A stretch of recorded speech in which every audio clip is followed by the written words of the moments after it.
5 minuto, tama? Sa napagkasunduan. Tanungan. 5 minutes. Alright. Tapos, sunod, tindig. Hanggang 3 tindig tanungan. Tapos panguli, yung conclusion. Okay, so wala na tanungan doon. Okay, ngayon simulan na natin para maaga tayo makauwi. Okay, uuwi.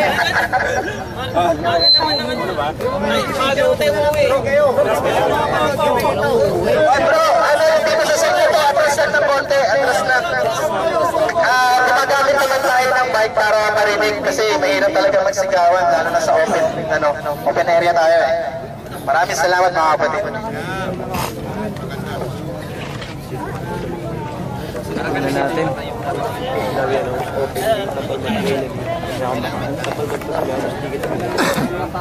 Timer. Pwede sin timer. Ay, ikaw na. Ikaw na timer ha. Timer po. Una 15 minutes ha. 5 minutes yung ano. Kami, ako sa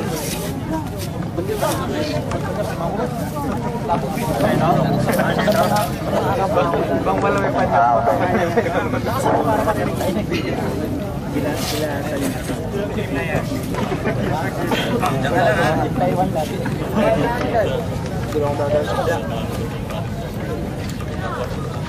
Start na? Sige. Magandang gabi po sa ating mga kapatid, sa ating mga kababayan. Ito po ay isang maginong usapan lamang, palitan ng idea between sa magkabilang pinaniniwalaan. So bilang Katoliko po, ako po ay nananalig sa pananampalatayang Kristyanismo. Akin pong masasabi na ang pananampalatayang Kristyanismo ang kinalalagyan ng tunay na kaligtasan.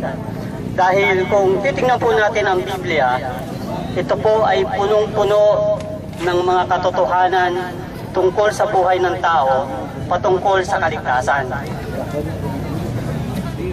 Ang kaligtasan po ay hindi lang isang doktrina na inimbento ng Kristiyano, ng Katoliko, kundi isang katotohanan na maobserbahan, makikita natin sa kalagayan ng bawat tao.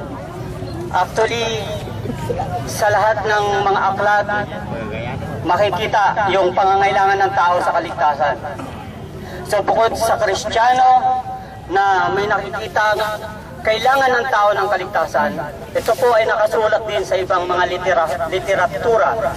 Halimbawa na lang sa ancient literature ng mythology. Kung kayo po ay pamilyar sa Epic of Gilgamesh, ito po ay mythology ng Babylonia. 1000 taon nang naisulat bago pa dumating si Kristo. At sinasabi sa kwentong ito na si Gilgamesh ay lubhang nalungkot noong mamatay ang kanyang kaibigan. Kaya siya ay naglakbay upang makita kung ano yung sekreto sa immortality. So, naglakbay siya, hinanap niya, bakit kailangan mamatay ang tao? Ito rin pong katotohanan nito ay mababasa natin sa pananampalataya naman ng mga Budismo. Si Gautama Buddha, bagamat isang prinsipe, iniwan niya ang kanyang kaharian para lang maintindihan bakit ang tao ay naghihirap, bakit ang buhay ng tao ay miserable, at bakit ang tao ay kailangang mamatay. So, ito pong kalagayan ng tao na ang buhay natin ay ang hirap intindihin. Bakit mahirap ang buhay? Bakit ang daming katanungan tungkol sa kalagayan natin? At ultimately, bakit namamatay ang tao? So ito pong katotohanan na ito ay hindi lamang po nakatala sa Biblia, kundi isang katotohanan na lahat ng tao ay nagtatanong.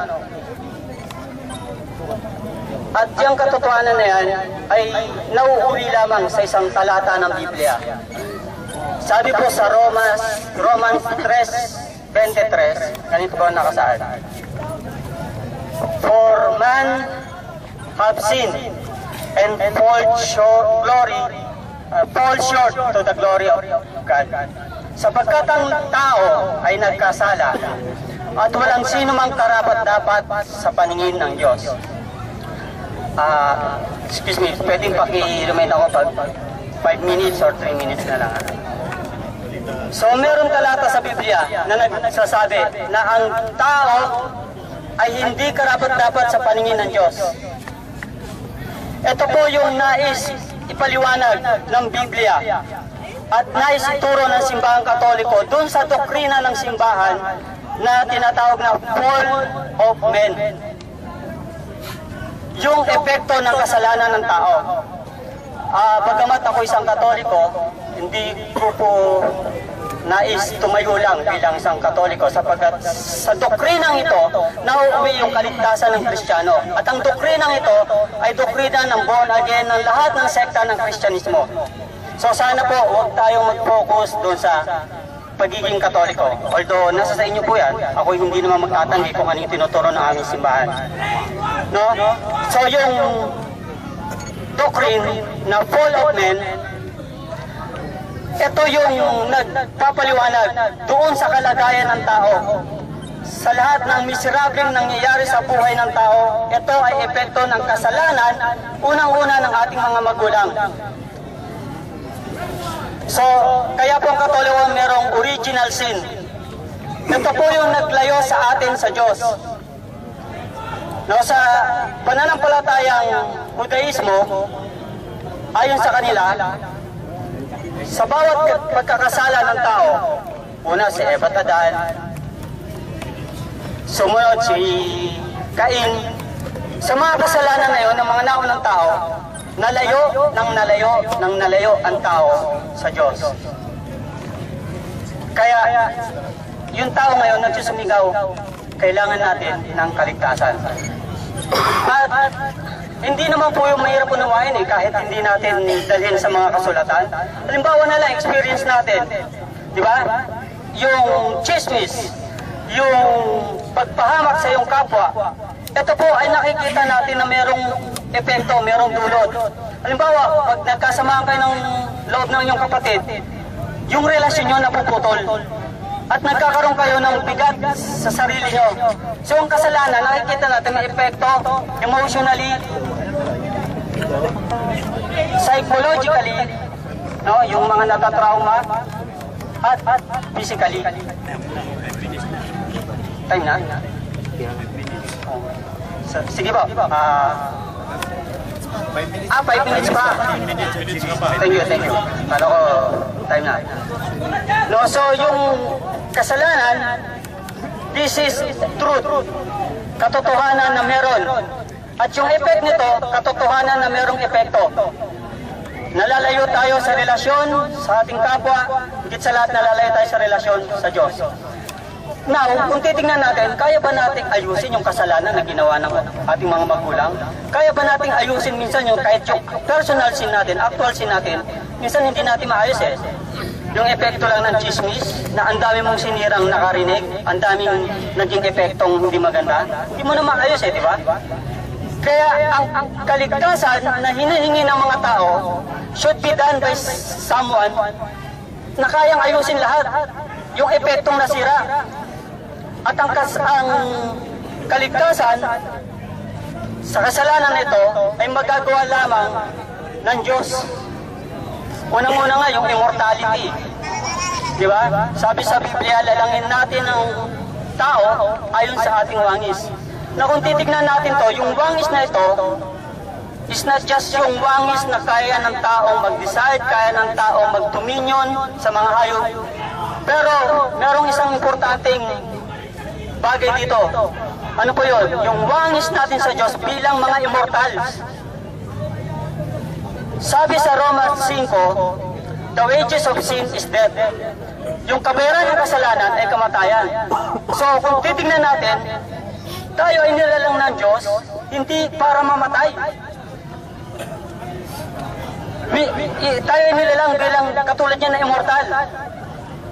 Naalala niyo yung pelikulang Troy, Battle of Troy, ni Achilles. si Achilles doon bilang half man, half God, sinabihan siya ng bata. They thought you are immortal, you are God. Pero sabi ni Achilles, kung immortal ako, bakit ko susot tong armor na ito? So bagamat ang Diyos, bagamat yung tao na pinanganak ng Diyos ay naniniwala siya ay mamamatay. Kaya yung kaligtasan na hinihingi ng tao, hindi yan may bibigay ng tao, kundi ng isang immortal din ng Diyos na walang iba kundi si Kristo. Anong sabi sa 9:5 ng Roma? Siya sa kanyang mga magulang narito ayon sa laman bilang tao. At siya rin naman maluwalhating Diyos magpakailanman. Kaya si Christ, totoong tao, totoong Diyos. At siya yung Diyos na makakagawa ng kaligtasan na hinihingi ng tao. Now, para makita natin yung sinasabi kong katotohanan ng kaligtasan na ayon sa Biblia, kailangan natin makita yung iba't ibang sinasabi ng Biblia tungkol sa kaligtasan. Actually, there are 386 verses in the Bible mentioning salvation. Bakit? Dahil ito po ay napakalawak. Unang-una po makikita natin sa Biblia tungkol sa kaligtasan, yung sacrificial lamb, yung tupa na inaalay para pantubos sa kasalanan, yung Messiah na sasagip sa mga Hudyo bilang mga kumalat at nagkaroon na ng kapangyarihan laban sa ibang lahi. Yung term na Messiah, yung pagiging hari, dahil ang hari po ay tinutukoy din pong tagapagligtas yan. Merong pelikula si, I think, yung 300, si si Artaxerxes, nung panahon niya tinatawag siyang Divine King, yung hari, Diyos, at yung hari, nung panahon niya, ang tagapagligtas. At actually, hanggang sa modern times, yung hari, tinatawag pa rin tagapagligtas yan. Eh si Kristo ba? Hindi siya hari. Hari siya. Kaya siya ay trinace yung genealogy niya sa lahi ni David bilang hari na magiging tagapagligtas. At isa pa ang importante dyan, yung pagiging pagsunod dun sa batas. No, kung titignan natin bakit hinabol si Paul dun sa mga apostol. Kasi po sa kasaysayan, merong isang great teacher ng batas, si Gamaliel. At si Gamaliel, estudyante niya si Paul. Now, itong si Paul... Time na, 10 minutes. Okay, time na. Okay, wait, kinat, thanks. Cut ka na, cut si brother... Dapat nire-remind ko. Okay, tapos ng oras mo, brother, at si brother Rashid naman ang may pagkakataon na magpaliwanag doon sa mayroong question ka. Mayroon kang question na 5 question, no? 5 minutes. At ito'y sasagutin mo, brother, ang tanong ni kapatid natin. Okay, unang tanong. Ano ba kapatid na kabayang Vincent? Okay. Ang paksa natin, kung nasaan ang kaligtasan, nasa Romano Katoliko ba, sa pagiging Katoliko, o yung pagiging Muslim, nasa pananampalatayang Islam? Pilit kong inuunawa yung sinasabi mo, pero informative to kapatid, huwag ka ma-open. Anong evidence mo na dala-dala dyan? Na sa Roman Catholic ay may kaligtasan. Meron pa yan sa Bible? Sa 10 talata. Kung atin pong uunawain yung aking medyo naputol kasi, yung pagdating ni Kristo, ito yung pinaniniwalaan, sinasampalatayanan ng mga Kristiyano, lalo na ang Katoliko, na yung pagdating niya rito, siya yung tumupad dun sa hinihinging kaligtasan. Pagiging hari, pagiging sacrificial lamb, at pagiging sa batas. Mr. Moderator, ano po? Warning, sabi niya, kung mayroon kang mababasa ayon sa Biblia na ito'y Yung pagiging Roman Catholic, Katoliko. meron po bang nakalagay sa Biblia na ang kaligtasan po ay nasa pagiging Romano Katoliko? Yung kasi yung paksa natin, hindi naman yung kaligtasan Ulitin patungkol ang kay sagot. Kristo. Oo, na mayroon ka bang mababasa na ang Roman Catholic ay nasa Biblia na ito'y kaligtasan ayon sa iyo? Informative lang, yung makatay ni Ipit, huwag kang magalaw. Ang pagiging Kristiyano po, Romano Katoliko kasi yung tinitindigan mo eh. Tama. Yan ang paksa natin, din mo yung Malinaw ang Kristiyano. tanong at ang kanyang tanong ay kung mayroon Magalala, kang tatanong rin mababasa mamaya na yan. Roman Catholic na ito'y kaligtasan ayon sa iyong tindig at paniwala. ang Katoliko po ay Kristiyano. At ang Kristiyano ay nananampalataya kay Kristo. Sige. Pagbibigyan kita, so wala kang nabasa talata sa Biblia na yung Katoliko maliligtas. Kasi kaligtasan ng pagiging Katoliko ang topic natin eh. Ito matakbo ka, Katoliko, Kristiyano. O sige, pagbibigyan kita, may mababasa ka pa sa Biblia, Kristiyano maliligtas. Sampung talata. Kristiyano po ha? Kristiyano. Ano po? Informative po ito. Ang topic kasi natin Katoliko, ayaw mo sa Kristiyano, ayaw mo sa Katoliko. Sa Kristiyano po tayo. Sige. Kapatid, pangalawang tanong Opo. ito. Okay. Mr. Moderator. Okay, pangalawang Tanong ko tanong ha, ito. Kristiyano po. Ay, Kristiyano ha. Okay.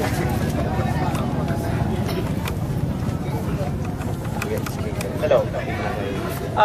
Ang kaligtasan po ay pinag-uusapan namin is not confined to a particular sect. Kaya mga sinabing katotohanan, Mr. Moderator. this is universal. Kaya ang sinasabi rito na kaligtasan ay universal. Ito sa 1:36. Punto por punto, no? Ang sumasampalataya sa anak ay may buhay na walang hanggan. Ngunit ang hindi tumatalima sa anak ay hindi makakakita ng buhay kundi ang puot ng Diyos. Meron po bang salitang Kristiyano sa sinasabi ng ito? Ayon sa... Kasi yun po ang paksa natin. Kung tumatakbo. Actually, ang topic namin, Mr. Moderator, kaligtasan kung nasaan. Nasa Katoliko ba o nasa Islam? O hinahanapan ho natin Katoliko. So wala ko sa nabasa. Kristiyano, wala rin sa... Pangatlong tanong. Pangatlong tanong, wala kang nabasa na ito'y Kristiyano na mababasa mo sa Biblia. So, pangatlong tanong, Ngayon, tinalakay mo kanina, tatanungin kita sa basis tinalakay mo, although medyo pasensya ka na, medyo malayo-layo yung mga pinagsasabi mo. Sabi mo, nagkasala tayong mga tao. Walang sino mang karapat-dapat, walang sino man ang may karapat-dapat sa Diyos. Apo. Sa pagbabasa mo ba ng Biblia, wala pang sakdal, walang hindi nagkasala, o lahat ng tao nagkasala? Merong hindi nag... Of course, ang sinasabi sa Romans 3 is a general. Pero siyempre may mga taong hindi nagkakasala. Tanggap mo yun. Tanggap ko yun. Maganda kasi hindi ganun ang stand ng Roman Catholic eh. Pero iba yung stand niya, opo. So meron palang hindi nagkakasala. Opo. Ngayon, pangapat na tanong po. Meron po bang paniniwala ang Roman Catholic? Opo. Kapatid, 5 minutes. ikaw ba naniniwala na ang doktrina ng isang reliyon dapat hindi sa demonyo? Siyempre naman. So wala kayong doktrina na sa demonyo? Wala. Wala kayong doktrina na talagang galing sa demonyo? Kasi meron akong babasahin, ano? Mr. Moderator. Okay, tuloy. Babasahin ko po. Continue. Ang sabi ko dito, sa isang talata po ng Biblia, ito po yung nasa unang Timoteo. Pakihawak mo.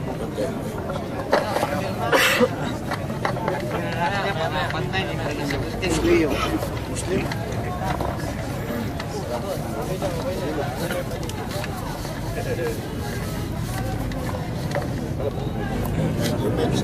Ngunit, unang Timoteo 4:1-3. Ngunit hayag sa sinasabi ng Espiritu, tatalon ako, na mga kikinig sa mga espiritong mapanghikayat at sa mga aral ng mga demonyo. Ano po yung aral ng demonyo ayon sa Biblia? Ipinagbabawal ang pag-aasawa at ipinag-uutos na lumayo sa mga lamangkati o pagkain ng karne. Meron po ba kayong doktrina sa Katoliko na bawal pong mag-asawa at bawal pong kumain ng karne? Di po ba meron? Wala. Di po ba yung mga pari ninyo bawal mag-asawa? Ang tinutukoy ba niya, pare? Hindi lang po pare, sa lahat po ito. Doktrina, ako po magtatanong, hindi po kayo. Ito po kasi doktrina na nagtuturo na bawal ang pag-aasawa at bawal pagkain ng karne. Hindi po ba pag mahal na araw, bawal kayong kumain ng karne? Hindi po? Kumakain ka ng karne sa Mandaluyong. Katoliko ka ba? Oo naman.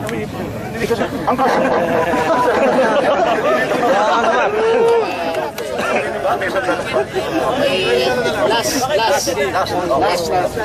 Opo. Si Kristo po kasi ang inyong isinasangkalan po ngayon at ang topic po natin ay pagiging Romano Katoliko. May mababasa po ba kayo na si Kristo po ay tinayo ang Roman Catholic Church? Meron. Saan pong talata? Sa Mateo 16:18. Roman Catholic Church po nakalagay ito. Ang sabi niya, magtatayo ko ng reliyon, ang pangalan ay Roman Catholic Church. Yun po ba sa iyo? Ang mga apostol niya nagpangalan. Saan po nakalagay? Saan po nakalagay? Talata? Sa... Basa. Kasi ito po hawakan. Saan po? Ano po nakalagay? Roma 1:8. Brother, Roma 1:8? Ano po nakalagay sa Roma 1:8? yung Katoliko. Roma 1:8. Baka nakakalimot po kayo, sintasan nung kaharap nyo, nagbabasa rin po tayo ng Biblia. Ano po nakalagay sa Roma 1:8?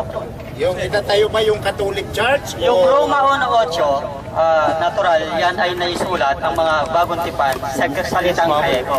At ang Katoliko ay nagmula sa Greek term na Katholos. Yung Roma 1:8 na sinasabing ang inyong pananampalataya ay bantog sa buong sanlibutan, doon po kinuha yung term na Catholic, which is in Greek term, Katholos.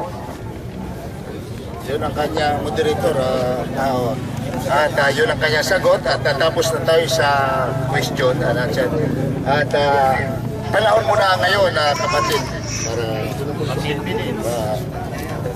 Para Brother Abdasan, panahon mo na para ipaliwanag mo naman yung nasa iyo ang kaligtasan. Bismillahirrahmanirrahim. Alhamdulillah Rabbil Alamin, ang lahat po ng papuri at pasasalamat ay kay Allah, ang Panginoon ng lahat ng nilalang. Mga kababayan, ang paksa po namin ngayon, nasaan ang kaligtasan? Nasa pagiging Romano Katoliko ba o Islam? Ngayon, ang hinahanap ko sa kanya, sana man lang nakapagbigay siya ng internal evidence. Anong patunay, kung ano man ang sources niya, kung Bible man o Catechism, mabasa sa atin ng maliwanag at makumbinsi tayo na talagang sa pananampalatayang Romano Katoliko ay may kaligtasan. Kaya lang nalulungkot ako, wala po kung narinig po sa kanya. Kinuwento niya yung pelikula, 300, yung mga Gilgamesh, yung po yung mga sinasabi niya eh. Pero I respect niya. Ngayon, magtatayo po ako, 15 minutes, abot ng aking makakaya. Ipapatunayan ko po sa Islam, internal evidence, pagkatapos may external evidence. Ano po yung internal? Siyempre, Muslim kami, ang aming batayan ay Quran. At ang sabi po sa Quran, A'udhu billahi minasyaitanir rajim. Fa'aqim wajhaka lid-dini hanif, fitratallahi allati fatara an-nas 'alayha. لا يبديل لخلق الله ذلك الدين القيم ولكن أكثر الناس لا تعلمون. Ibalin ninyo ang inyong mga sarili, ang inyong mukha sa matuwid na reliyon. Ang pitra, ang katalagahan ni Allah na kung saan nilikha niya ang lahat ng mga tao sa pananampalatayang ito. Walang pagbabago sa salita ni Allah. Ito ang matuwid, the correct religion. Ano yun? Yun yung religion ni Abraham. Ha? Yun ang sinabi, ibaling daw natin eh. Yung ating sarili, ating mukha sa matuwid na reliyon. Meron palang reliyon na talagang katalagahan ng Diyos, nilalang tayo sa reliyong ito. Sapagkat ito ang katalagahan ng pitra ni Allah, ang naturalesa, ang katalagahan ng Diyos. Dito tayo nilalang sa pananampalatayang ito. Bakit? Sa pananampalataya ni Abraham. Eh bakit? Sino ba si Abraham? Si Abraham ay hindi Hudyo at hindi rin Kristiyano. Pagkus siya ay isang tunay na Muslim, ang hanip na hindi siya nagtatambal sa pagsamba sa Diyos kahit isa. Ano yung pananampalatayang yun? I'm using internal evidence, ha? Ang sabi po sa Quran, Inna ad-dina inda Allahi al-Islam. Truly, the religion with Allah is Islam. Ang linaw ng Quran eh. Kaya wala naman kayo makikitang Muslim nagtatalo. Ano pangalan ng reliyon? Wala. Pag Biblia batayan mo, magkakawindang-windang kayo. Ano pangalan ng reliyon? May nakalaban ako. Iglesia niya ako nga. Sabi mo, iba-iba nakalagay eh. Hindi na tayo makayang pagkasunduin ng Biblia. I'm using internal evidence, using the Quran. Islam is the religion before God. Ang reliyon, ang pangalan ng reliyon na ibinigay niya ay Islam. Ano pang sabi niya? Kasi lahat naman ng iisa lang naman ng revelation na natanggap ng mga, iisa lang naman ng turo na dala-dala ng mga propeta. Yun ay Islam, ibig sabihin pagsuko, surrender to the will of God. At pagdating ni Prophet Muhammad sallallahu alaihi wasallam, ginawa niyang perfecto ito, ginawa niyang perfect ang pananampalatayang ito.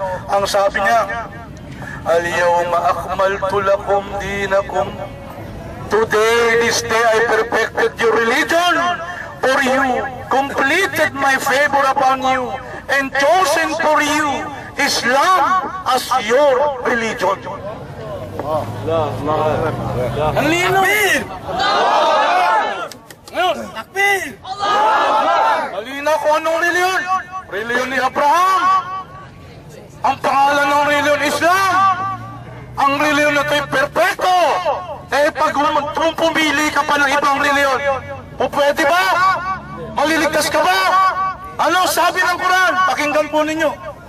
وَمَنْ يَبْتَغِي غَيْرَ الْإِسْلَامِ دِينًا فَلَنْ يُقْبَلَ مِنْهُ وَهُوَ بِالْآخِرَةِ مِنَ الْخَاسِرِينَ.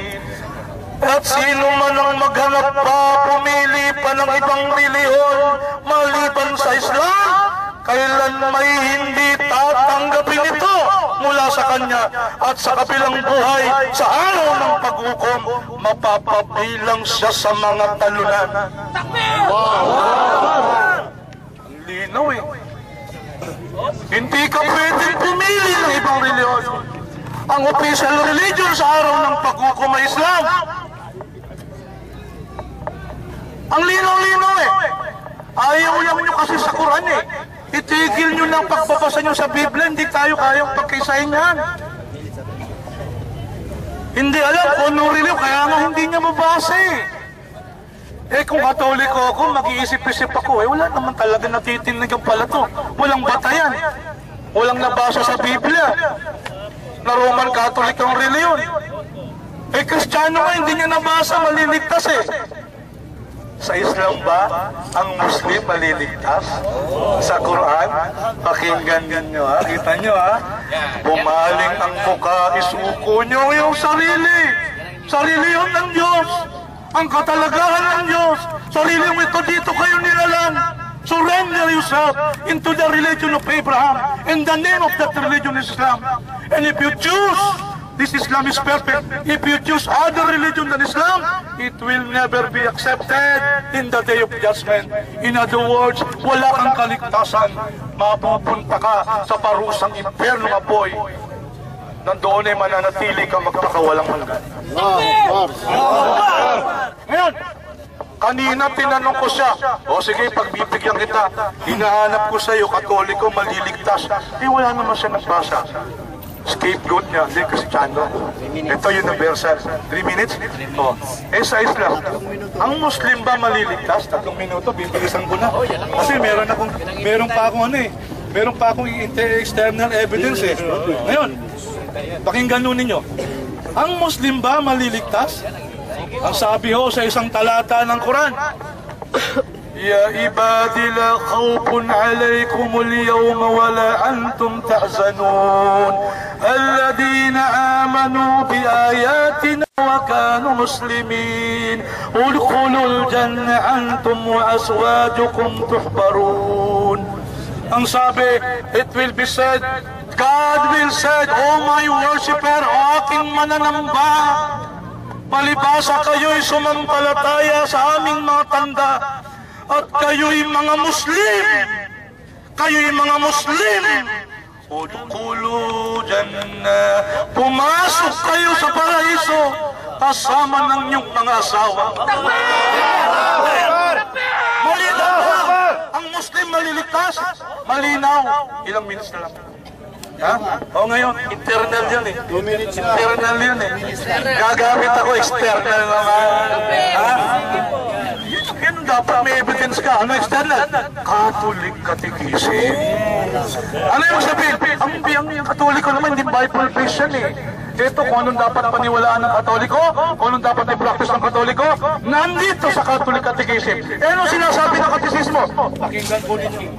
Ha? Dadalian natin. Oh. External. Ang Muslim ba maliligtas? Kaya nga ayoko nang makipagdebate sa Katoliko. Hindi ako nag-aamon sa Katoliko. Kasi wala nang debate between Muslim and Catholic. Bakit? Piniklara na ng simbahang Katoliko eh. Maliligtas pala Muslim eh. Nagalit nga yung Protestante at Evangelical. Oy mga Katoliko, ba't ko sinabi maliligtas na Muslim? Basa. The church relationship with the Muslim. The plan of salvation also includes those who acknowledge the Creator in the first place amongst una't higit sa lahat are the Muslims. These profess to hold the faith of Abraham, and together with us they adore the one merciful God, mankind's judge on the last day. Ay maliligtas pala. Pag tinitindig mo sa harapan ko, ay maliligtas din pala kami. Roman, eto Catechism to, nagagalit na evangelicals dito tsaka Protestante. Kaya nga alam mo kapatid, totoo lang, wala nang debate between Catholics and Muslim. Puro dialogue na lang. Ako nga ayaw kong mag-amay. Maraming salamat po sa inyo.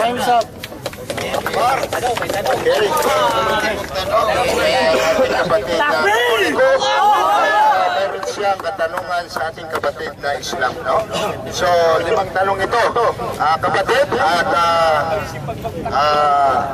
at kapatid na Islam, handa ka na bang sumagot para sa ating kapatid na Katoliko sa kanyang tanong? Okay. Unang tanong. Ang pananampalatayang Muslim ba ay meron doktrina ng doctrine of Paul na katulad ng Kristiyano? Meron o wala?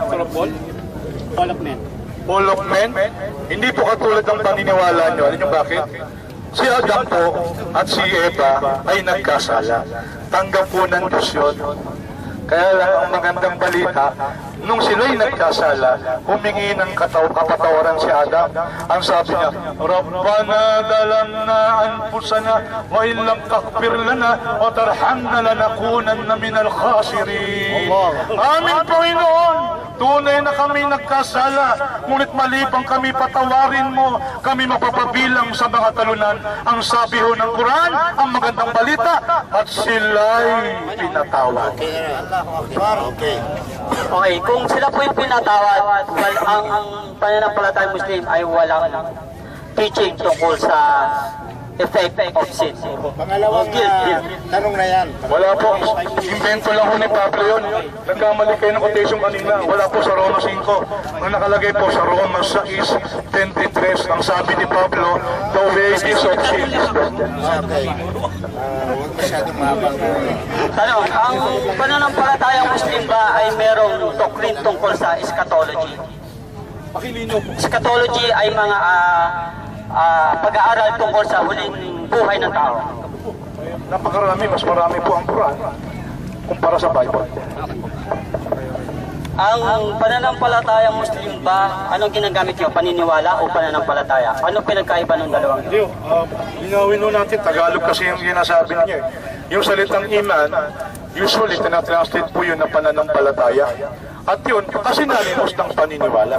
Halimbawa, mayroon po kong pananampalataya, isa lang ang Diyos. Ilahukum ilahun wahid. Ang inyong Diyos ay isang Diyos lamang. Yung pong aking paniniwala, yung pong aking pananampalataya. Ang Quran po ba ay salita ni Allah, o salita ni Gabriel, o salita ni Muhammad? Ito po'y salita ni Allah na dinikta niya kay Angel Gabriel, na dinikta naman ni Angel Gabriel, inilagay sa puso at bibig ni Propeta Muhammad sallallahu alaihi wasallam. Okay, so nasaan ang pananampalataya nyo? Na kay Allah, o kay ni Gabriel, o na kay Muhammad? Lahat po, kasi ang pananampalataya bilib, ang sabi sa Quran,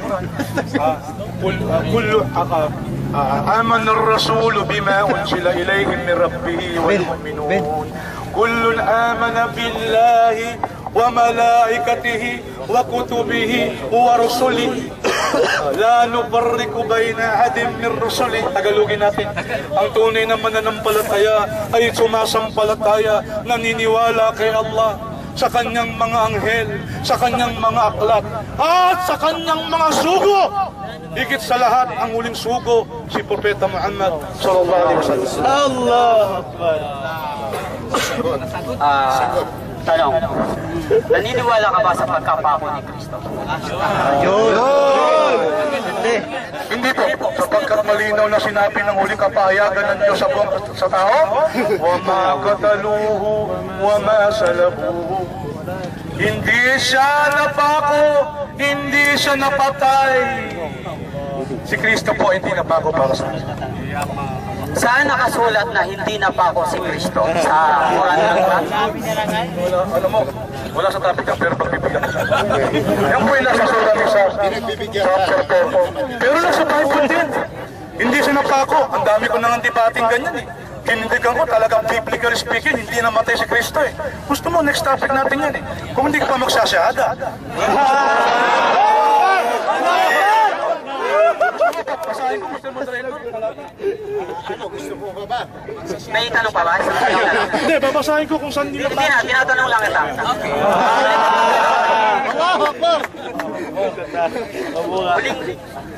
Wala na ba? Mayroon pa. Tama na kayo Barcelona. Tanong pa. Last question. Dalawa na. Ang pagkapako ba ni Kristo ay isang historical event o hindi? Hindi po. Marami na pong libro na isulat dyan, hindi po historical. Wala pong evidence sa buong mundo tungkol sa pagkapako at pagkamatay ni Kristo, kundi itong New Testament lang. Walang historical. Kahit basahin mo pa kay Josephus Flavius, alam ko yun. Kahit kay Tacitus, alam ko yan. Walang historical record na talagang may Jesus namatay, napako, namatay at nabuhay na magmuli. Anong evidence nila? Ito lang. New Testament kuno. Sablay pa, puro contradiction. Titindigan kita dyan, kapatid. Time is up. Okay. Sa susunod, next week. Okay. Yan na lang yung nag-examine. Clear! Inyong ang inyong bansa ay sa Katoliko ang kaligtasan. Salvation mo kung dialogue bago siya Muslim na sila din nagkiklaim na sa kanila ang kaligtasan sa mga Islam. Yan, tumpukin nyo na, tumpukin nyo na. Kanina medyo malayo yung tinutumbok mo at ganun pa man. Moderator yung Time? Nag-start yung time? Okay.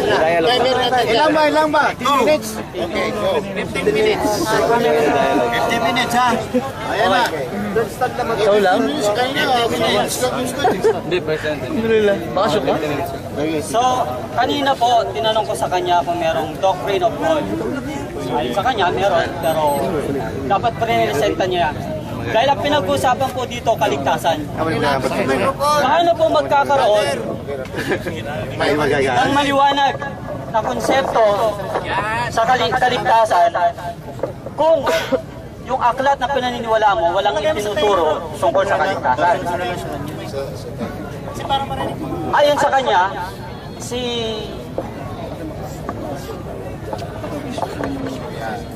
Abraham daw ay nagkasala, ngunit pinatawad. So walang doktrina tungkol sa epekto dun sa pagkakasala ni Adan. Alam niyo po sa Biblia, maraming eksena na yung mga tao nagkasala. Halimbawa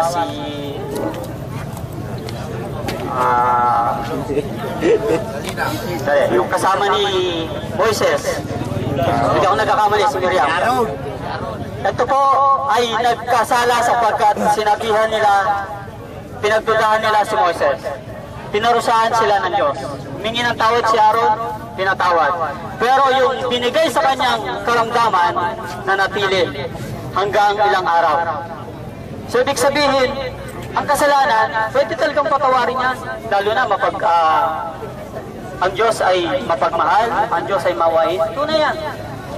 Pero huwag nating tanggalin yung konsepto na ang tao, bagamat pantay-pantay, meron niyang antas na kinalalagyan. Ikaw ba, tayo ba, yung kalagayan natin dito bilang mga tambay lang ng leta, may ipaparis natin sa antas ng nakaupo sa posisyon? Kung tayo makagawa ng kasalanan sa kapwa natin, pwede natin hihingi ng tawad, ora mismo. Pero kung ang isang tao nagawa natin ang kasalanan, mahiya ka yan, hindi ka basta-basta patatawarin yan. Merong nasira na reputasyon dun sa tao yun. Kaya kung ang Diyos ang pinagkasalanan natin, hindi yan agad patatawarin kasi kayo, pero merong guilt effect ng sin na ginawa mo. Katulad nga ni Miriam na nagkaroon ng karamdaman. Halimbawa, si Pope John Paul II, binaril. Pinatawad ba siya? Pinatawad yung binaril. Yun ang baril sa kanya. Pinuntahan pa nga ni Pope. Pero bakit pa rin siya nakulong? Dahil may dignidad, may antas yung tao na pinagkasalanan mo. Lilinawin natin tungkol sa kaligtasan yung ano. Huwag ka na pumasok, Brad. Hindi ako naliligaw. Huwag ka na pumasok. Ang pinag-uusapan dito, tunay na kaligtasan. Diba? Kaya ko, ikinuwento, sinalaysay yung iba't ibang kasulatan at yung katotohanan na na-experience natin yung effect ng sin, meron tayong kailangang kaligtasan. At ang pinapakita ko rito, hindi ito kayang gawin ng tao na iligtas yung sarili natin. Kaya si Kristo, bilang Diyos, siya ang pinadala ng Ama. Siya ang makapagbabalik ng immortality ng tao. Siya ang makakalinis doon sa dungis na ginawa ng tao laban sa Diyos. Kung si Adan sa inyo pinatawad, ito sana. Hindi kayo naghihirap ng katulad naming mga Kristiyano. Kung anong kinalalagyan naming Kristiyano na pinagdudusahan yung epekto ng kasalanan namin, kayo din sana ng mga Muslim na pinatawad. Nandoon yung angat ng buhay nyo. Pero makikita nyo ba yung difference? Ay naku, kung titignan lang sana natin yung 4 na minuto. Yung kalagayan sa Mindanao, di naman sa pag-aalot. Pero ito yung doktrina na pinapaliwanag ko sa inyo. Meron tayong pinagdudusahan. Now, sabi niya, hindi na pa ako si Kristo. Ang tanong ko sa kanya, historical event ba yung kaganapan sa pagkakapako ni Kristo? Sabi niya, hindi daw. Binanggit niya si Josephus, binanggit niya si Tacitus. Actually, ang daming Roman historian. Si Pliny the Younger, binanggit. Si Eusebius, ang daming nagbanggit. Kung ang pagkapako ni Kristo ay hindi nagkaroon ng katotohanan, iti sana walang aral tungkol sa krus. Eto pa Dahil lang sa krus, nagkaroon ng kalayaan yung mga Kristiyano sa Roma. Dahil lang sa krus na nagpakita kay Constantino, yung Romano na dating pagano, naging Kristiyano. Dahil nakita nila yung krus. Kaya nga'y Santa Cruzan yung Katoliko dahil yung krus ni Kristo, inuuwi ni Helena, nanay ni Constantino. Kaya may Santa Cruzan. Ito yung pagprosesyon dun sa krus ni Kristo. Sabi niya, hindi raw historical event. Ito na lang. Itong minuto. Basa. Basa. Isa po sa aklat ng kasaysayan at aklat ng religion. Ang nagana mo. History ka ba? Pero minuto ka na lang. 2 minutes. Minutong salita, yari sa akin. Dokument kayo. Kabar. Ayan siya. Ganun si Strada. Ika lang natin. Ito po ang sabi sa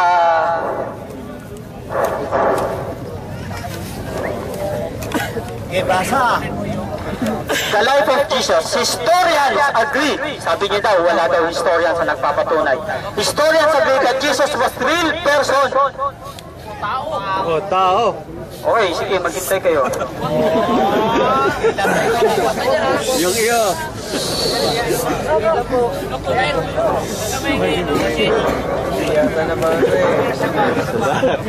To prevent a riot, Pilate condemned him to death.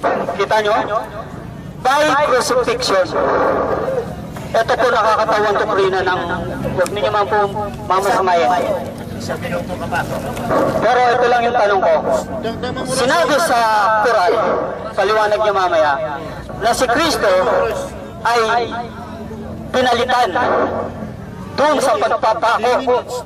So in short, yung Quran, yung Muslim, naniniwala na si Kristo nasa peligro.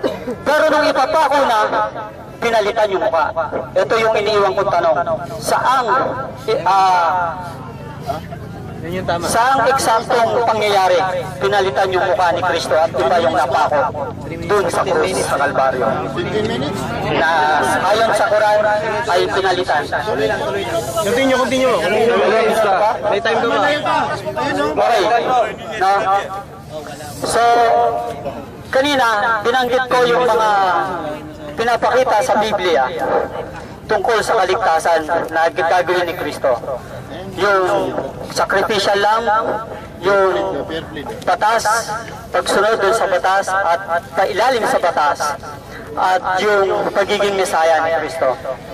Ang Muslim po ay bumabanggit ng Torah at Ebanghelyo. Pero hindi ko maintindihan sa kanila, anong Torah yung binabanggit nyo dyan? Yung ba yung Torah na nasa Hudyo? At yung ba yung Ebanghelyo na nasa Kristiyano, kinuha nyo? Anong ibig sa inyo yan? Ibig sabihin sa inyo yan? Dahil kailangan makita natin, bakit kayo mayroong Torah? Yung Torah na yan, ito, dito na uwi yung theology ni Apostol Pablo na para makita natin yung kaligtasan, kailangan makita natin na nasa ilalim tayo sa kautusan. Ang Muslim ba may kautusan na katulad ng Torah? Eh baka 10 utos lang, wala dyan sa Quran. Sana i-present nyo mamaya.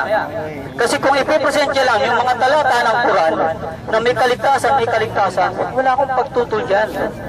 Pero ipakita mo paano nangyari na mayroong talagang kaligtasan sa Quran kung hindi nyo maipakita yung aral doktrina na ang tao nangangailangan ng kaligtasan.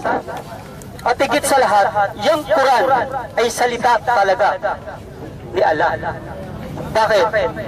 Hindi ba totoo na ang nagsabi na propeta si Muhammad ay hindi naman mga evangelista na katulad ng Kristiyano? Sino ang nagsabi kay Muhammad na siya ay propeta? Meron lang po nag-i-exist na biography si Muhammad. Ito po yung sinulat ni Ibn Ishaq. Sana talakayin niya po yun kanina. At dito sa biography na to, ang sinasabi si Waraka na pinsan ni Last 5 minutes. Khadija ang nagsabi sa kanya na siya ay propeta. Yan na lang yan. Ilang minuto? Last 5 minutes pa. Okay. Alayo pa. Relax ka lang. Yan. Ang mabuting balita, yung pagdating ni Kristo. Ngayon, kung katulad lang ng pagdating ni Kristo sa pagdating sa paniniwala ng mga Muslim, nasaan yung mabuting balita doon? Diba? Sa Quran, si Kristo dumating para ipangaral yung nag-iisang Diyos. Eh, wala namang pinagkaiba sa aral ni Abraham, ni Moises. Nasaan yung mabuting balita dyan? Sa Kristiyano, maliwanag yung mabuting balita. Yung hinihintay ng isang katauhan na magliligtas at magpapaliwanag dun sa kaligtasan, ginampanan ni Kristo. Yung maliwanag na hinihintay ng mga Hudyo na Mesaya, nagampanan ni Kristo. Yung maliwanag na hinihintay ng mga Hudyo na kordero ng Diyos na siya nang magiging hain sa harapan ng Diyos, ginampanan ni Kristo. Sa Quran po ba, nasaan ang mabuting balita? So, kung tinatanong po ng aking kaibigan saan mababasa, unang-una po, nais ko pong sabihin sa inyo na ang pananampalatayang Katoliko ay hindi po pananampalataya ng aklat na katulad ng Hudyo at katulad ng Islam. Kami po ay nananampalataya sa iniaaral ng simbahan na siyang itinayo ni Kristo. Kaya ang pananampalataya namin na uwi lamang kay Kristo. Sa Quran po, nasaan po yung pananampalataya nyo? Na kay Muhammad ba? Na kay Angel Gabriel ba? Na hindi ma-identify ni Muhammad, siya nga yung Angel Gabriel, ang nagsabi pa sa kanya. Yung pinsan, yung asawa ng pinsan niya, na isa pong Gnostic Christian. Kaya, maalala ko lang, yung binasa niya na aral demonyo, yung pagbabawal sa pag-asawa. Ito po ay isang aral ng Gnostic. Kaya nga sa mga Muslim, hindi sila naniniwala na si Kristo napako. Dahil mayroong mga Kristiyano noon na nahaluan ng pananampalataya ng Mitraism, ng Buddhism. Yung paniniwala na literal na katawan ni Kristo, yung lumaki at naipako, hindi tinanggap ni Muhammad yun dahil yun yung kinuha niya sa mga Gnostic. So, kung ang aking kaibigan, yung nagtatanong lang ng mga mababasa, ay pipilitin ko kung mabasa kung meron. Pero pinipilit ko po, ang pananampalatayang Katoliko ay pananampalataya ng Diyos na nagkatawan tao. Yung Word Incarnate, yung pinaniniwalaan na banal na kasulatan ng mga Hudyo, yung Torah, Tanakh, aklat yun, nagkatawan tao yun, si Kristo yun. Kaya yung pananampalataya namin hindi nauuwi sa pananampalataya ng mga aklat katulad ng Muslim, kundi sa pananampalataya ng salita na nagkatawan tao. Kaya ang sinusunod namin yung aral ng Iglesia. 1 minute. Paano tayo may ligtas?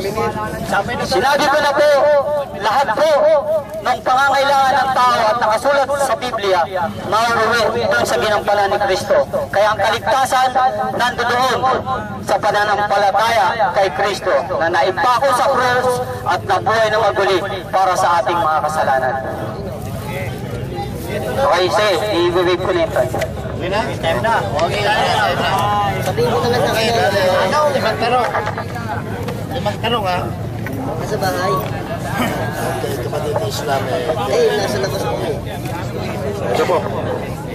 Kanina kasi, nung unang tindig niya, may sinabi siya kanina.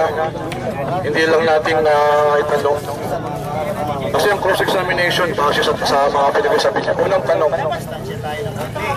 Sabi mo, si Kristo, totoong Diyos at totoong tao. Tama po ba? 10 talata na si Jesus ay totoong Diyos at totoong tao.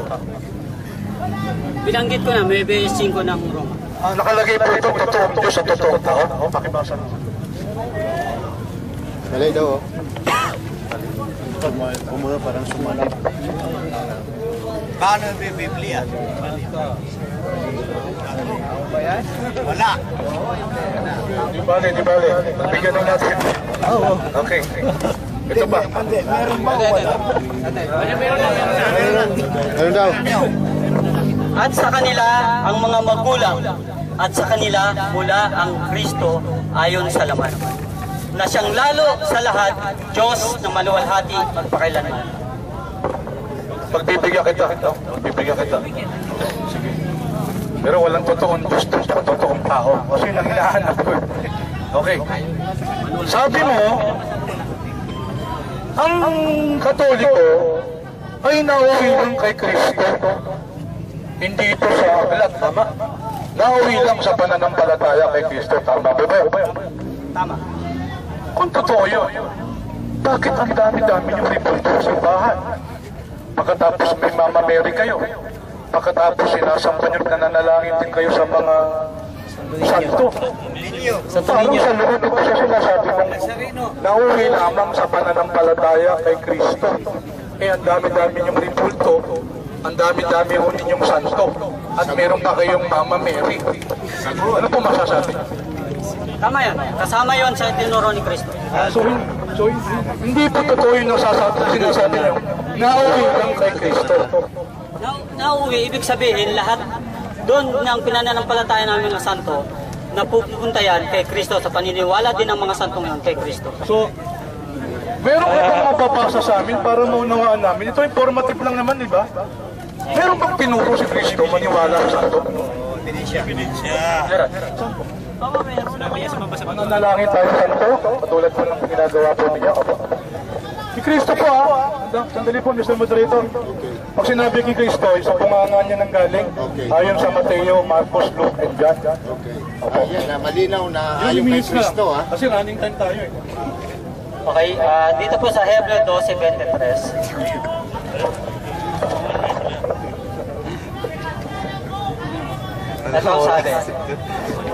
Datapwat magsilapit kayo sa bundok ng Sion, sa bayan ng Diyos, sa Jerusalem, sa kasalangitan, sa mga di mabilang na hukbo ng mga anghel, sa pangkalatang pulong ng iglesia ng mga panganay na nangatala sa langit, at sa Diyos na hukom, at sa espiritu ng mga taong pinasakdal. Sampayin yung mga 3 minutes. Santo? Anyway, mamaya na po, 2 minutes na lang. Ito, sabi ho ninyo, ang Diyos ay hindi agad magpapatawad. Tama po ba? Magpapatawad, pero yung epekto, yung guilt, nandoon. Pero nagpapatawad po ba ito? Magpapatawad. Hindi pa po yung statement ninyo. Anyway, sabi ho ninyo, ang lahat po nagkasala. Tama? Tama. So wala pong hindi nagkasala.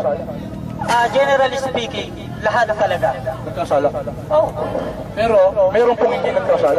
May mga sumusunod siyempre sa kagustuhan. Ano po ba talaga? Nagkasala o hindi?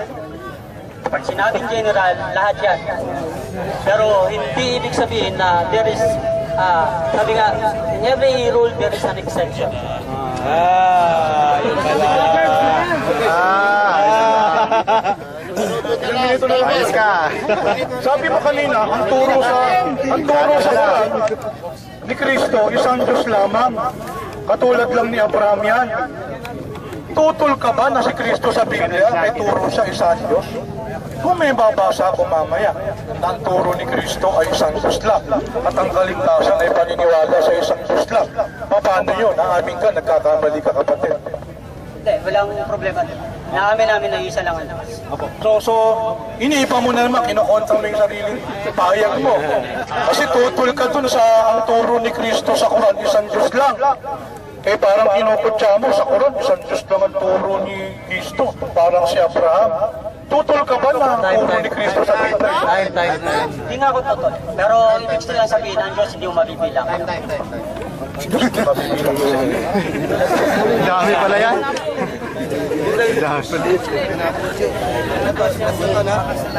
Moderator, ba't sinabi pang isa kung hindi nila mabibila? Okay. Maraming salamat. Muli ang pagkasin pasasalamat ay kay Allah, ang Panginoon ng lahat ng nilalang. Siguro mga kababayan, nakakahalata na kayo. Kasi kung saan-saan siya po pumupunta eh. Ang paksalang naman namin, simple. Nasaan ang kaligtasan? Nasa pagiging Katoliko ba? O nasa Islam? Dapat din ang tinitindigan niya eh. Ang dami niyang tinatanong sa akin eh. Tungkol sa pagkabago ni Kristo, tungkol kay Muhammad, tungkol kay Gabriel. Hindi naman yun ang paksa natin eh. Wala kang nabasa internal evidence na sa Roman Catholic ng kaligtasan. Wala kang nabasa external na sa Quran, na external, na Katoliko maliligtas. Hindi mo natutulan yung tinindigan ko. Gumamit ako ng internal evidence, meron pa akong external evidence galing sa inyo. Ngayon, ha? Tingnan nyo.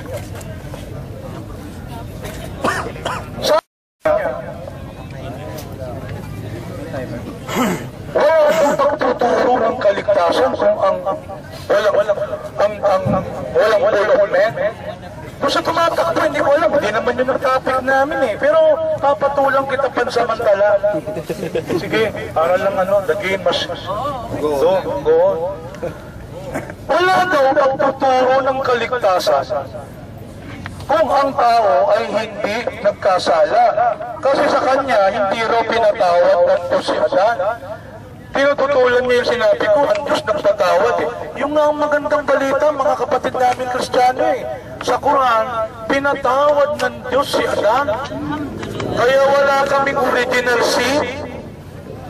Oo. Eh sa Bible, hindi kasi ganun eh. Alam niyo kung bakit? Hindi ko sana papaksain to, pero babasahin ko to.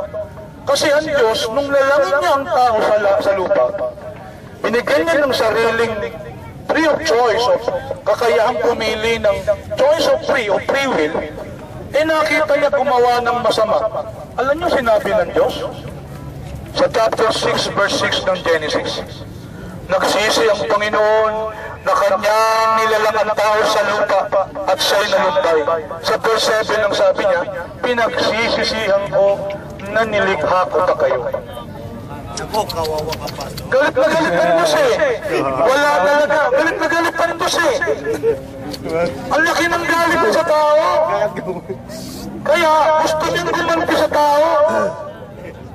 Doon ngayon papasok yung sinasabi ang aral na patungkol sa pagkamatay ni Kristo. Hindi naman ganyan ang turo ni Kristo eh. Ano ang ebanghelyo? May sinabi siya tungkol sa ebanghelyo ni Kristo. Ewan ko lang kung kayang sagutin ng Papa. Ano ba ebanghelyo ni Kristo? What is the good news? O Injil o Gospel of Christ? Ang problema sa kapatid natin, wala namang binabasang talataman lang. Sa bunganga lang nang gagaling na. Marami ako itatanong sa'yo, hindi mo kayang tindigan yan eh. Ano ang ebanghelyo ni Kristo? Tungkol ba sa pagkamatay niya? Hindi po. Basa. Basahin natin. Tingnan nyo ha. Muslim nagbabasa ng Biblia. Pakinggan po ninyo. Sa isang talata po ng Lucas. Ano ba ebanghelyo? Ano ba yung gospel? Pakinggan po. Basa. Sa 24 po, dito po sa isang talata, ng isang talata po ng Biblia, ang sabi ko dito, dali lang po ha.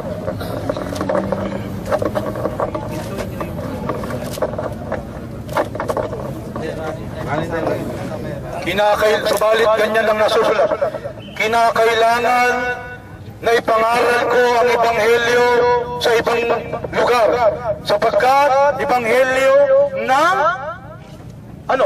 kaharian ng Diyos, sapagkat sa ganito ay isinugo ako. Ano ang ebanghelyo? Ang ebanghelyong daladala ni Jesus Christ, ayon sa Bible, ay kaharian ng Diyos. Kingdom of God. Hindi po at patungkol sa kanyang pagkabago at pagkabuhay na magmuli.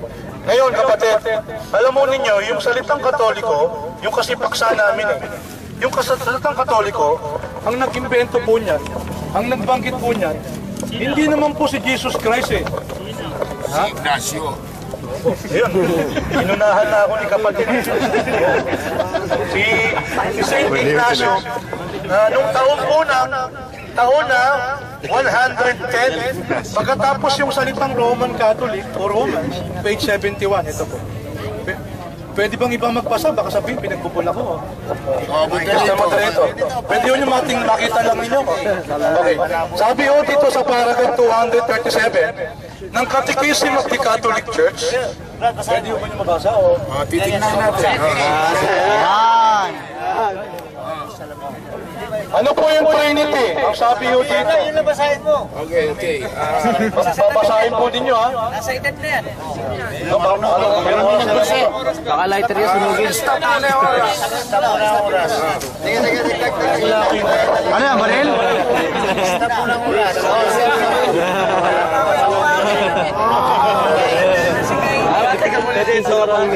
Basa! Yan! Page, the Trinity is a mystery of faith in the strict sense. So one of the mysteries that are hidden in God, which can never be known unless they are revealed by God. Maraming salamat po. The Trinity is a mystery. Misteryo talaga yan. Wala naman palang batayan eh. Para pala maging Katoliko ka, dapat maniwala ka sa Trinity. Eh ano Trinity? Mystery. Patunayan mo nga, maliligtas ako sa Trinity. Maliligtas ka sa misteryo. Ngayon. Ngayon. Bato round. Tingnan nyo ha. Kapatid. Paano ka maliligtas? Dati, ito mga kababayan, kayo po magsiyasa. Kaligtasan ang pinag-uusapan nito. Paano ka maliligtas ayon kay Jesus? Sa Quran malinaw. Para mapunta ka, siyempre dapat nasa matuwid na landas ka yan. Ang sabi ni Jesus Christ sa chapter 3, Surah Al-Imran, chapter 3, verse 51, Inna Allah Rabbi wa Rabbukum ba'budu hada siratun mustaqim. Si Allah ang aking Panginoon at inyong Panginoon. Siya ang inyong sambahin. Ito ang matuwid na landas. Takbir! Ngayon, sabi ng Catechism, dapat para maligtas ka, maniwala ka sa Trinity. E ang Trinity, mystery. Hindi daw maunawaan ng tao. Ganun ba sinabi ni Jesus Christ? Bible tayo. Bible. Gumagamit ako ng Biblia. Kaya pansin nyo. Jesus, totoo po ba? Pag naniwala ako sa Trinity, maliligtas pa ako? O paano ba ako maliligtas, Jesus? Ayon sa Bible. Tanungin natin si Jesus. Babasahin po natin. Last 5 minutes. Sige, babasahin natin ulit si... Pwede ba? Sige, pasa.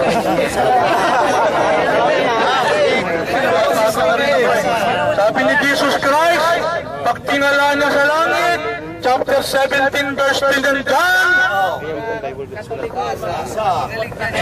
17, verse 3. At ito ang buhay na walang hanggan, na ikaw ay makilala nila na iisang Diyos na tunay at si Jesucristo na yung sinugo.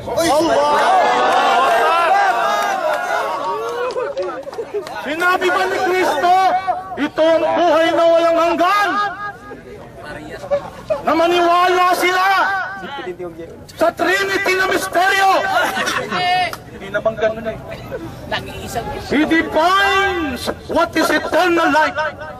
And eternal life, according to Jesus Christ, eternal life is this. Mahalaga eh. Napakahalaga eh. Yun ang topic natin eh. Ano?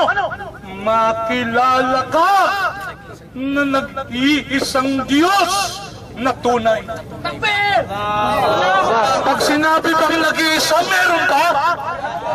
Sinabi ka niya, dapat maniwala, itong buhay na walang hanggan, ang Diyos ay may 3 persona. Hindi ganon. Malayo. Ngayon kinukutya niya, yung beses naman niyo sa Quran parang si Abraham lang ang turo, isang Diyos. Bakit hindi pa yun ang sinabi ni Jesus Christ? Yung nga ang buhay na walang hanggan makilala ang nag-iisang Diyos na tunay Impact! Yan nga ang pinakamahalagang utos ayon kay Iso. Basa! Last 3 minutes. Pakinggan po ninyo sa isang talata ng Marcos. Basa ulit.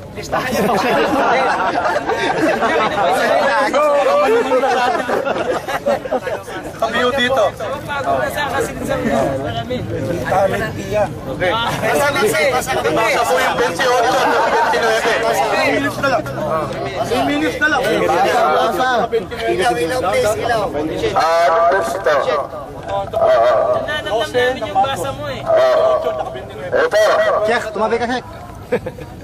Lumapit ang isa sa mga eskriba. Okay? At narinig niya ang kanilang pagtatalo. At palibasay nalalamang mabuti ang pagkasagot niya sa kanila, ay tinanong siya, alin ang pangunahing utos sa lahat? Sumagot si Jesus, ang pangunahin ay, pakinggan mo Israel, ang Panginoon nating Diyos, ang Panginoon ay iisa. Ang pinakamahalagang utos sa ito, maging Katoliko kayo, yung ba sabi? Muslim ako. Sumamba kayo sa mga santo, yung ba sabi? Abulin niyo yung Black Nazareth sa Quiapo. Malalagin kayo kayo, sino yung bagong santo? Kalunsod! Ang Pangulong utos sa ito, ang pinakamahalagang utos sa ito, pakinggan niyo Israel, ang Panginoon nating Diyos, kasama si Last 1 minute. ang Panginoon ay iisa.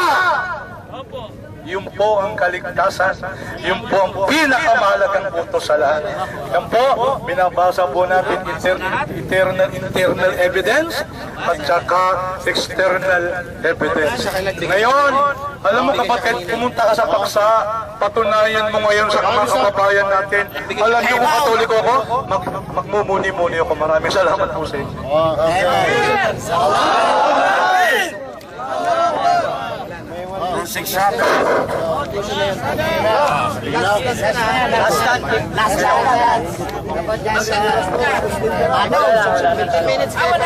Ano ka ba? Historian, theology yan. Wala na raw tanungan. This is the last. Ay, ito ay ano na lang. Wala na po sayang para sa akin. Okay, so 15 minutes. Pakinggan po natin, tingnan natin kung ano yung mga pinahayag niya. Para inyo pong maunawaan, sana pakinggan nyo rin ako. No, so wala na kasing cross-examination Binabasa niya po ang Biblia para ipakita yung paniniwala niya doon sa mga verse na binasa niya. Ang tanong, naniniwala ba siya sa Biblia? Sana po kung tayo ay totoong debatista or nakikipag-dialogue, huwag mong basahin yung isang bagay na hindi mo pinaniniwalaan. Dahil kung pinaniniwalaan mo yan, sana Kristiyano ka. Sa Biblia, maliwanag, si Kristo napako sa krus, namatay, inilibing, at nabuhay na maguli. Kanina po, tinatanong ko siya sa kasaysayan. Wala po siyang masabi, sabi niya, hindi raw yun na nangyari sa kasaysayan. Pero nagbasa po ako ng kasaysayan at the same time, isang aklat ng religion. Tayo po, kung magbabasa po tayo, alamin po sana natin kung anong binabasa natin. Religious book, historical book, fiction book, parable book. Dahil dito po, Di yan Biblia. Hindi po ito Biblia. Hindi din po ito, Ano basa? Missionary. sabi po dito, sa isang aklat ng kasaysayan at aklat ng this is a religious book.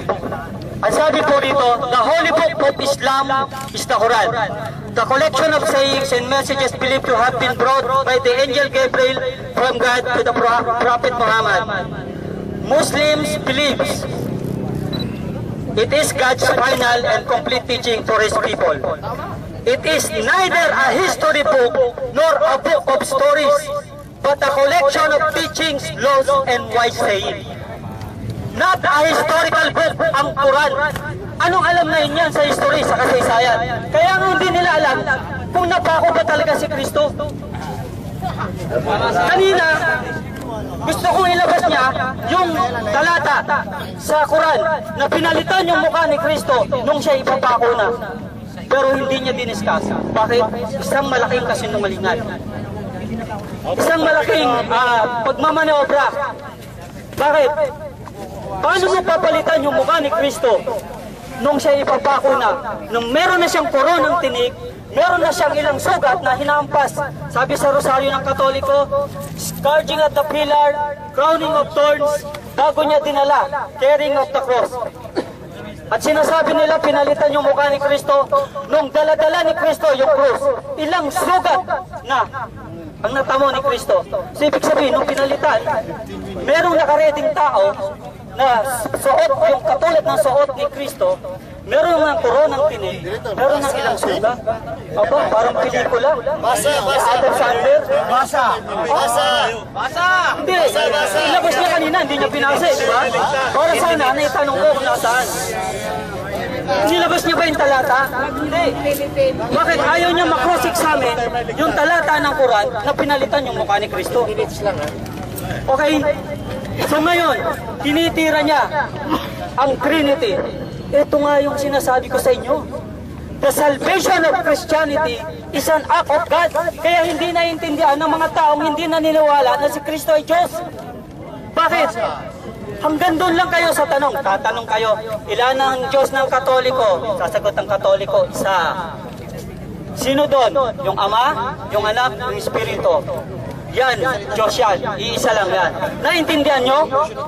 3-in-1. Naintindihan nyo? O, di ba? Hindi, 3-in-1, parang kape. Bakit? Dahil ang Diyos ay misteryo. Hindi nyo naiintindihan yung act of creation ng Kristiyano. Eh sa Quran, naiintindihan nyo? Naiintindihan, walang misteryo sa Quran. Hindi nyo titirahin yung term na misteryo. Saan meron kayong term na misteryo? Naintindihan nila yung salvation na ginawa sa kanila ni Allah. Kaya ang tanong, paano nila naintindihan? Simple lang. Nakinig kami kay Muhammad nga ba sila nakinig? O doon sa biographer ni Muhammad? Diba? Sino talaga ang pinananampalataya nila? Si Allah? Si Muhammad? O yung biographer? Wala kayong sinasabi, nasaan yung faith nyo?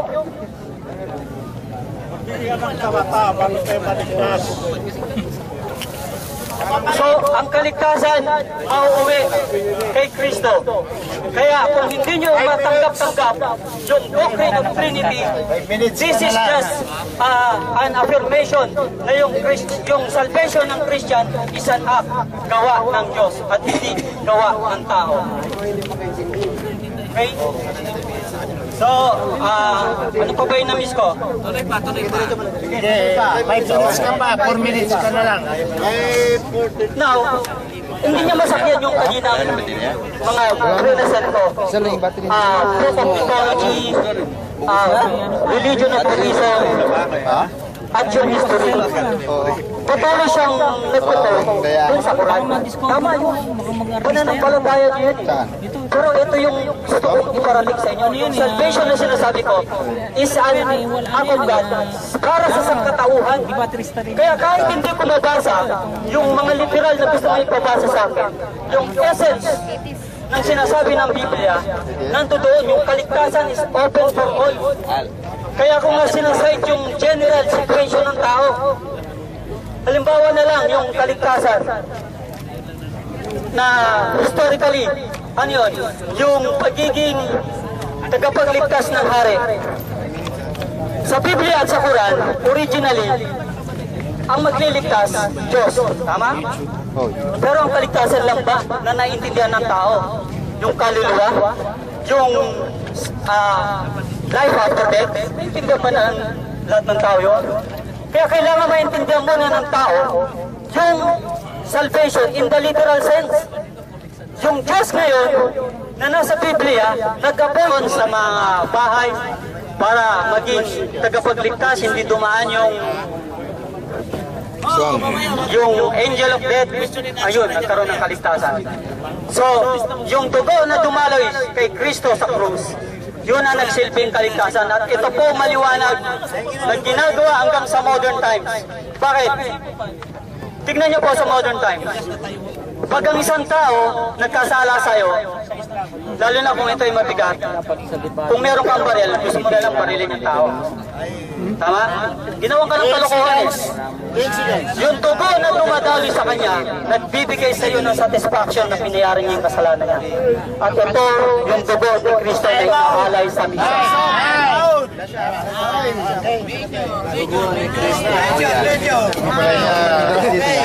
Minutes lang, ha? At ito na kapatid.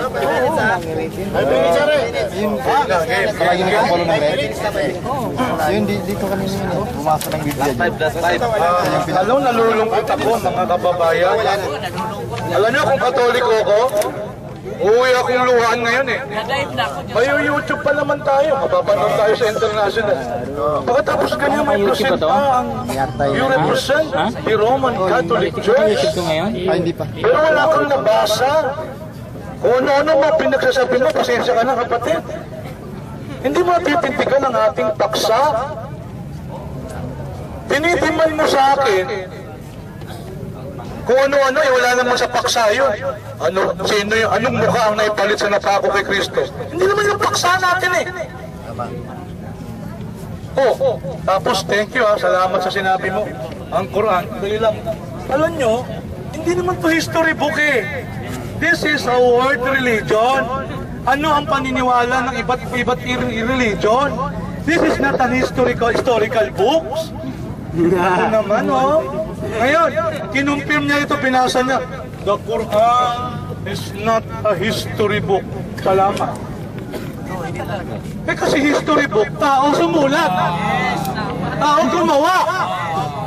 Philippine history by Saide. Sinulat ba ng Diyos yun? Saide. Ang pambabaw naman. Nalulungkot tuloy ako. Parang saan? Dapat siguro hindi nakita tinindigan eh. Pambira eh. Wala ka man lang nabasa eh. Pangalawa, hindi mo natutunan tong katekising. Maliligtas din pala kaming mga Muslim. Ayon sa mga otoridad ninyo. O paano yun? Di ba? Paano yun? First and foremost, una't higit sa lahat are the Muslim. Because they, the Muslim together with us, they adore the one true God, the God of Abraham. Takbir! Kaya nga wala nang, ikaw lang ang matigas ang ulo, tumindig sa akin ngayon eh. Ang Katoliko, hindi na tumitindig sa Muslim, oy. Kaya hindi na rin ako naghahamon sa Katoliko eh. Ngayon, pagbibigyan ko, sige na. Ang Bible ba? History. Ipawas mo yan. Basa tayo. Okay lang sa inyo? Basa! Tingnan nyo Excuse nyo sa mga sister natin Alam niyo anak ng Diyos? Si Kristo anak ng Diyos eh. Pero meron pa palang iba. Pero mga salbahe. Alam niyo bakit? Ito. Sa chapter 6, verse 4. Ang mga higante, ay nasa lupa ng mga araw na yon. At kahit pagkatapos noon, sila ang naging anak ng makipagtalik. Makipag-sex, yung anak ng Diyos, bumaba sa langit, sa mga tao. Makipagtalik ang mga anak ng Diyos sa mga anak na babae ng tao. Sila daw yung mga higante. Ito ba history o kwentong barbero? Ha? Sige nga. Sige nga. Pinagmamalaki mo history. Alam ko yung sinasabi mo. Oo. Ngayon, wala kang paksang natalakay. Mamaya magtatanong pala tayo, kanina may napumulong sa akin. Merong gustong mag-Muslim pagkatapos ng debating ito. Allahu Akbar. Aswerte naman niya. Trinity! Trinity siya ng Trinity. Wala naman siyang nababasa Trinity dito. Ang Diyos may tatlong persona. Pag may nabasa ka, talo na ako. Nasa YouTube tayo, kapatid. Eh ano ang Diyos ayon sa Bible? Hindi ka nagbabasa eh. Bautista. Ito ba Trinity? Pakinggan mo ninyo. Babasa ko. Basa. Ano nyo ha? Bautismo. Isang talata po ng Timoteo. Sinong gusto magpasa? Ako na ulit. Bautismo mo sila. Sabi ho dito. Sa chapter 6, verse 16.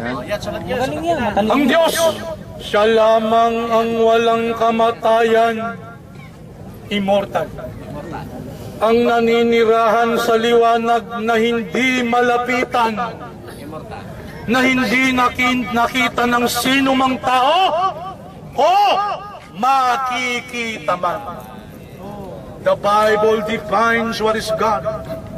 He is the only immortal, walang kamatayan. Therefore, si Kristo, hindi Diyos. Sabi mo, namatay eh. Ang nababalot ng liwanag na hindi malapitan. Therefore, hindi Diyos si Kristo. Nalapitan eh.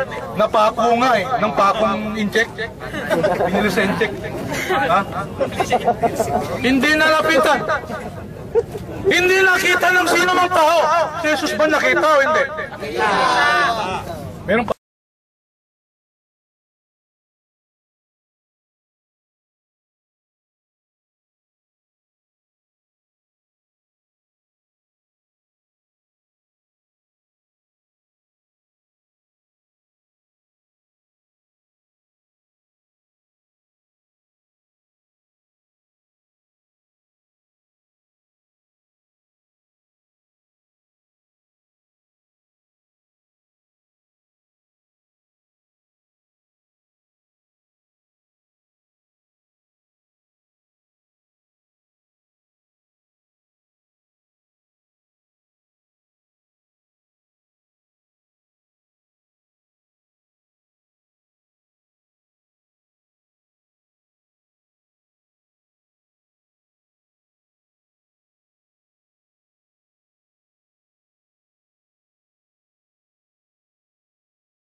makikita man. Hindi raw makikita yung Diyos eh, ayon sa Bible. Anong chapter? Chapter 6, verse 16 ng unang Timoteo. Nasa ulo ng Muslim yan eh. Ha?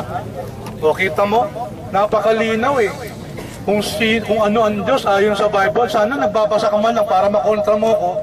Ang Diyos ay may 3 persona, wala pong ganon. Ang sabi ni Jesus Christ sa chapter 4 verse 10, lumayo ka Satanas sapagkat nasusulat, sa Panginoong Diyos mo lamang ikaw sasamba at siya lamang ang iyong paglilingkuran. Sabi niya sa Matthew chapter 10, bakit mo ako tinatawag na mabuting guro? Walang mabuti, kundi isa lang, ang Diyos. Hindi sa kasama. Ha? Ngayon, sinatanong nyo, basa ka ng basa ng Bible eh. Naniniwala ka ba dyan? Alam nyo, hindi mo kasi alam ang Islam eh. Ang Muslim, naniniwala, may diwa ng katotohanan natitira pa dito. Tayo ng Israel. Kahit konti. Takbir! Sana pag-aralan mo ang Islam. O ngayon kapatid, dito ko tayo nakakita sa pananampalataya ko. I'm sorry, hindi sa inusga kita. Wala kang napatunayan, wala kang natindigan sa debating ito. Kung ako'y Katoliko, mag-iisip-isip na ako. At ngayon, pwede ko bang gamitin yung natitira oras? 2 minutes, 2 minutes. Na gustong magsyada? Ay, Shada. Oh, merong isang Katoliko na gustong yumakap sa pananampalatayang Islam. Baka naman may Muslim yung gustong magkatoliko. Di pwede rin, lumapit sa kanya. Para batas. Wag na. Uwi na naman. Magkamay ako ba? Sports club, kapatid. Malapit sa puso ko, Katoliko. Tatandaan ulit. Maraming salamat. Ito lang yung 2 minutes. Kasi may oras pa siya. Bago ka magsyada, pwede ba makapagtanong sa'yo ng isa lamang tanong? Oh, yun. O sige, pagbibigyan mo. Sige, pagbibigyan mo. Sige, sandali. Syahada muna, bago tanong. O, sandali. Halagayan. Last mo, dali na. Ashhadu an la ilaha illallah wa ashhadu anna Muhammadan Rasul Allah wa ashhadu anna Isa Abdullah wa Rasul. Ako'y sumasaksi na walang Diyos, walang dapat sambahin maliban kay Allah, at ako'y sumasaksi na si Muhammad ay sugo ni Allah, at ako'y sumasaksi na si Jesus na anak ni Maria, alipin at sugo ni Allah. Takbir! Okay, ano yung tanong mo kahit eh? Welcome. Pasok ko sa stand. Tatanong kami sa Isang tanong lang. Tungkol dyan sa pagpapako ni Kristo sa krus. Meron bang historical record o history po na magpapatotoo na si Kristo ay hindi napako sa krus? At kung meron, sino ang author? Baka mo kahit hindi na, baka mo. Paglilinaw lang yan, hindi pakikos, hindi debate. Salamat po. Okay. Bago sagutin ko na yung kanina sinabi. No? Kasi wala naman talagang historical record na si Jesus ay napako. Nandun lang po si Josephus Flavius, hindi po niya sinabi na talagang napako si Jesus. Ang sabi lang niya, ang paniniwala ng Kristiyano ay si Jesus ay napako. Gayon din ang sinabi ni Tacitus. Ngayon, meron bang author na hindi po napako si Jesus? Meron po. Kaya lang, ang natatandaan ko lang, yung medyo bago na libro. At yung luma na libro, hindi ko po natatandaan ng author. Pero hindi ko alam kung nadala. Meron po ako, isa sa mga author na binabasa ko natin ngayon ay si Bart Ehrman. Siya po humulat historically regarding sa historical. At meron pang isa, mga ako sa inyo, siguro next week, dadalhin ko po sa inyo regarding the evidence regarding the resurrection of Christ. Napatunayan. Kaya ko lang naman natanong yan dahil yung iyong nakadibating Katoliko, hindi marunong mag-cross-examine eh. Hindi marunong mag-verify. Para na rin sa ikalilinaw, pati na ng mga Kristiyano. Yung tanong kung anong ginagamit kong talata sa Bible, para hindi siya nakita. Bibigyan ko isa, pwede may tanong. Hindi yun. Importante sa akin yung Hindi ko kaya mo nagbibigyan ng history, Tanong pa tayo may laban. yung Nagbibigyan ito walang laman eh. paano nila pagkasaysayan na magka-testify na totoo yung account ni Barnabas na si Jesus Christ ay hindi nga dumanas ng pagkapako sa krus. At kung meron kayo noon, maaari sa susunod na mga pagkakataon, may pagmalasakit niyo sa akin na maipabasa. Muslim na si Kaya. Huwag kayo mag-alala. May palabas ko kami sa YouTube, pinalabas ko po yun, teaser pa lang, kung bakit tutol ako hindi naniniwala sa pagkapako, pagkamatay at pagkabuhay na muli ni Kristo. Itali po namin papalabas yun. Dapat nga napalabas ko na last week eh. Pero papalabas ko namin this coming week. Panoorin po niyo yun. At doon po, huwag po kayong maglalasa. Inshallah, kung lulupin po ni Allah, mapandala po namin yung hinihingi po. Pakibigyan Maraming salamat po sa moderator. Maraming salamat sa iyo mga kapatid. Sama nyo sa dua. Magbalmin lang kami kung tanggapin sa atin ito ni Allah subhanahu wa ta'ala. Ito po'y bahagi po ng ating dawa. Tanggapin nawa ni Allah subhanahu wa ta'ala ng ating mga nagawa. Ako po talagang walang nasagot yung Katoliko sa iyo. At ang aking panalaway, kayo ang nanalo sa debate niyo. Ang kakulangan niya ayaw mag-cross-examine. Saan naman debate, ibig sabihin, ginigiba mo ang iyong opponent. Yan hindi sa paraang magpapaliwanag ka. Makapupuntos ka ng malaki, kumikakaya ka sa pagko-cross-examine. Doon mo magigiba yung argumento ng kalaban. Kapag ka umayaw sa cross-examination, aminado na, ayaw na, hindi kayang gibain. Okay? Salamat sa ating mga kapatid na Muslim. Magandang gabi sa inyong lahat. Ganoon din sa mga Kristiyano. Sa muli na pagtatagpo ng Christian-Muslim debate ay abangan natin ito. Check.